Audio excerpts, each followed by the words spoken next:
Picture this scenario. You're lying awake at 3 inches the morning, staring at the ceiling, and your mind is racing through every possible financial disaster that could strike tomorrow. Your car could break down. Your laptop might die. You could lose your job. Sound familiar? Most of us have been there, feeling like we're running a race on a treadmill that's set just a little too fast for us to keep up. But what if I told you that the feeling of running in place isn't an accident? What if there's a hidden system, a combination of biological triggers, mathematical traps, and geopolitical maneuvers designed to keep you in that state of midnight anxiety? Today, we're going to look at the invisible architecture of your financial life. We're going to explore why your brain chemistry makes it hard to save, how the big players move the markets while you sleep, and why the first $10,000 you save is the most important psychological battle you will ever win. Because once you see the system, it loses its power over you. 1. The biochemical prison. We often think of being broke as a lack of money, but it's actually a state of biology. When you're living paycheck to paycheck, every financial decision becomes a high-stakes calculation. You're at the grocery store, mentally weighing whether the name-brand cereal is worth the extra dollar, or if you need to stick with the generic version that tastes like cardboard. This isn't just being frugal.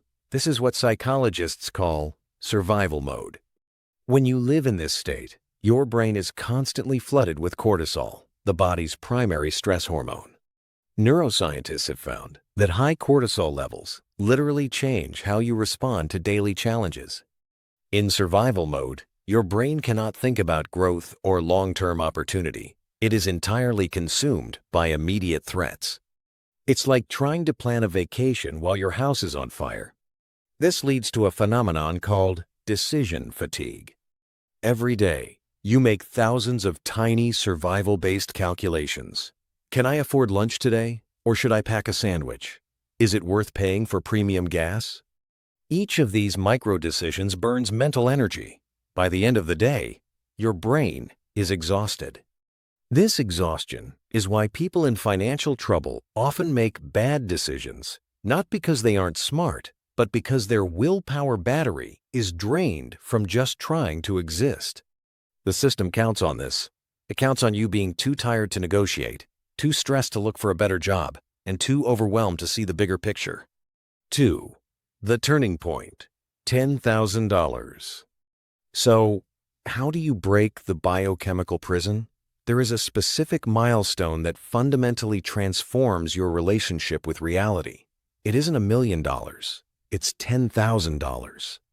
Most people think financial milestones are arbitrary, but $10,000 is where the math and the psychology intersect. When you have $10,000 in the bank, that check engine light on your dashboard, which used to feel like a countdown timer to a disaster, suddenly becomes a mild annoyance. You're annoyed, sure, but you aren't panicked? This shift from panic to annoyance is the first time you've lowered your cortisol levels in years. It unlocks mental bandwidth. When you aren't worried about basic survival, you can finally start wondering about things like retirement accounts or stock market investments. But here's the hardest part. The system makes it incredibly difficult to get to that first $10,000. Saving your first $1,000 is brutal. It requires constant willpower and a complete identity shift. You have to stop seeing yourself as someone who spends what they have and start seeing yourself as a saver. However, once you cross the threshold of $10,000 and especially $20,000, something magical happens. The rules of the game change. At $20,000, you've reached the top of the hill. Up until this point, you've been pushing a heavy boulder upward against gravity. But after $20,000, the boulder starts moving faster. Gravity starts working in your favor because of compound interest. You start making money that matters, returns that aren't just a few dollars, but amounts that actually move the needle. 3. The shadow players, Jane Street, and the authorized participants. While you are fighting the battle for your first $10,000, there is a much larger game being played in the background. You might think the markets are a fair reflection of value, but the system has middlemen with superpowers you don't have. Take a company like Jane Street. Most people have never heard of them, yet they are behind an estimated 10% of every stock trade in the United States. They are what the industry calls an authorized participant, AP. Being an AP is a legal superpower. For example, under certain rules, they are exempt from some restrictions on short selling that apply to you and me. They can create and redeem shares of massive funds, like the Bitcoin ETFs, ensuring the price of the fund stays close to the price of the asset. But here is where it gets dark. Some observers have noticed a weird price pattern, where assets like Bitcoin would drop 2% to 3% at exactly 10 a.m. Eastern every single trading day. The theory is that large firms use algorithms to trigger liquidations during low liquidity windows, times when a small amount of selling can move the price a lot. This triggers a negative feedback loop. The price drops, people are forced to sell, which makes the price drop more, which forces more selling. The big boys can profit from the drop using short positions, then buy the asset back at a cheaper price once the panic settles. To the average person, it just looks like a bad day in the market. To the system, it's a harvest. 4. The Tower of Cards, private credit and debt. If the market feels manipulated, it's because the entire global economy is built on a tower of cards. We live in a debt-based system where every layer is borrowed against the layer below it.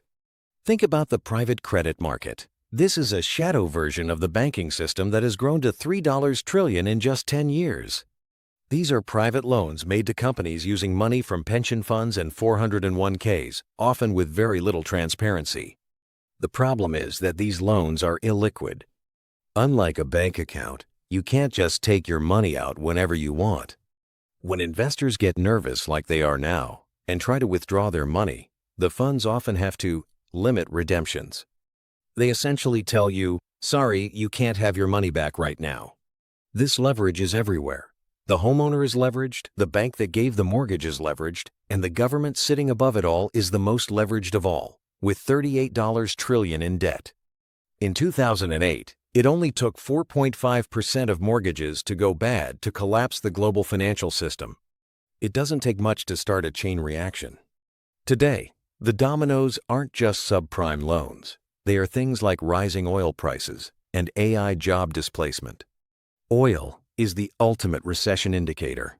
Whenever oil prices spike, whether it's due to a war in Iran or supply chain disruptions, a recession almost always follows.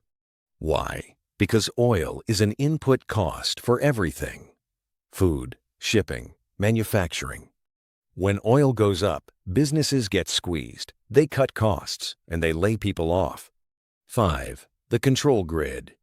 This brings us to the most uncomfortable part of the system: the control grid. There is a theory, popularized by people like Catherine Austin Fitts, that we are watching the construction of a global financial control grid. It has 3 parts. Programmable money, money with rules that can be shut off remotely. Digital identity, systems linked to your biometric data. Physical infrastructure, the satellites and data centers that run the digital world. We're even seeing this play out in modern warfare. The U.S. military recently used an AI called Claude to help plan strikes. In retaliation, targets weren't just military bases, but cloud computing data centers. Our digital and physical worlds are colliding. The goal of this grid is to bring honest money assets outside the system under control. This is why firms like BlackRock are pushing to tokenize every financial asset in the world. They want every stock and bond on one general ledger. Even gold isn't safe from the system's accounting tricks. Did you know the U.S. government officially values its gold at only $42 an ounce? That price hasn't been updated since 1973. Meanwhile, the market price of gold is over $5,000. The government keeps the price low on paper because gold competes with bonds. If gold goes up, it's the market's way of saying, we don't trust the government. But if the debt becomes too high, the government could revalue that gold overnight, marking it to market to instantly boost their balance sheet without raising taxes. They've done it 3 times before. 6. How to walk away. So, if the system is designed this way, if biology, markets, and geopolitics are all working to keep you in survival mode, how do you actually win? The answer is surprisingly simple, but incredibly difficult. You have to become a person the system can't control. It starts with that identity shift. You have to realize that the person you become while saving your first $10,000 is infinitely more valuable than the money itself. You are building the skill of delayed gratification, which is the single most valuable financial skill in existence. When you hit $20,000, you gain something the system hates: walking away money. Walking away money means you aren't trapped in a toxic job because you need the next paycheck to survive. You can negotiate from a position of strength instead of desperation. You walk into interviews differently. You ask for the raise you deserve because the worst they can do is say no, and you'll still be fine. Ironically, having the money often means you never have to use it. Just knowing it's there changes your demeanor, which often leads to more success and more money. Beyond the psychology, you must also look at self-custody. If you buy Bitcoin through an ETF, you are trusting the very system Bitcoin was designed to replace. You are trusting the authorized participants and the shadow bankers. But if you hold your own keys in your own wallet, no one can liquidate you.